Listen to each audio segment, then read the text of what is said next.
Buongiorno a tutti e bentornati a Valgrande. Oggi sono qua, sono fuori e sono in giro per la mia azienda a raccogliere i profumi da utilizzare per la preparazione del nostro menù del fine settimana.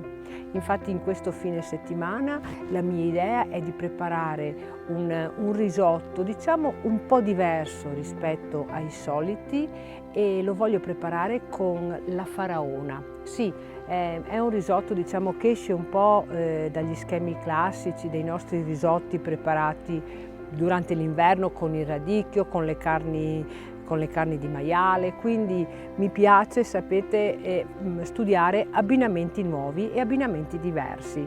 Se siete curiosi di provare le mie nuove proposte in termini di riso, vi invito a prenotare il vostro tavolo facendo attraverso i contatti che trovate tra le pagine social dove noi siamo presenti o tra le pagine del nostro sito.